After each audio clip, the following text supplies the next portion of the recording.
Hello and welcome to this video. Today I want to talk about something that has bothered me so much, and that is about the Igbos. Where do I begin? Now, I've continuously wondered why the Igbo speaking people are disliked almost everywhere in the country, and I suddenly came to this realization, and perhaps I'm even sure even the Igbos themselves don't know this realization. So it's a privilege that I want to share this to the world. First and foremost, I like to say I was also, would I say, a victim of those who hated the Igbos. Then it suddenly dawned on me one day to ask myself, what is it exactly that I hate about the Igbos? Why do I really hate them? And I realized that there was absolutely no reason at all. But then I also realized I was infected by an environment that forced me to dislike them. And what is this environment? Like in my previous videos, I've made it known to almost everyone that I've lived in this north for 52 years. 52 years. And believe me when I tell you that I know a lot of what a lot of the things that I'm talking about. I'm not just saying these things as a mere circumspect. They are convictions. Growing up in the north, every youth, every child growing up in the north is forced consciously or unconsciously to dislike the Igbos. For instance, when I was growing up, there's this song we used to sing. Yamiri Yamutu Yakari. That means we've killed all the Igbos and we've finished them. I sang that song when I was young. You could imagine the mentality of a child growing up, singing the song that a certain race have been killed and have been depleted. Yamiri Yamutu Yakari. That means we've killed all the Igbos and we've finished them. Those were the songs I sang when I was growing up. And imagine when I was singing this song, the kind of psychological input it must have made in me. As a child, I'll be asking why was it necessary that the Igbos should be killed? There are other psychological inputs as a child growing up in the north, as for instance, Yamiri Bamutun. It means an Igbo man is not a human being. So these are psychological inputs that is in the north, that when you grow up in the north, you are forced to hate, or I don't want to use the word hate, it's too harsh for my liking. You are forced to dislike the Igbos. But why would anybody want to hate the Igbo man?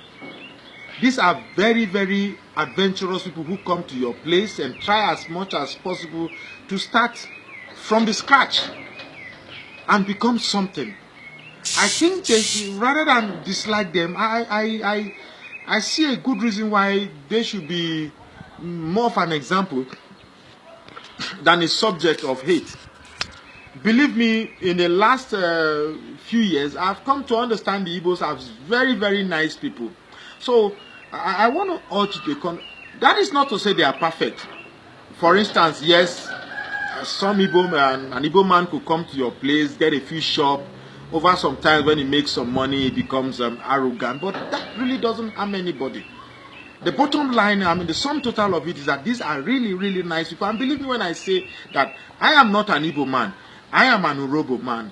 And believe me, I grew up in the north. And I suddenly just realized that I was also a victim of the manipulations and the lies that circulate here in the north, just to hate an innocent people who love going about their daily chores of business.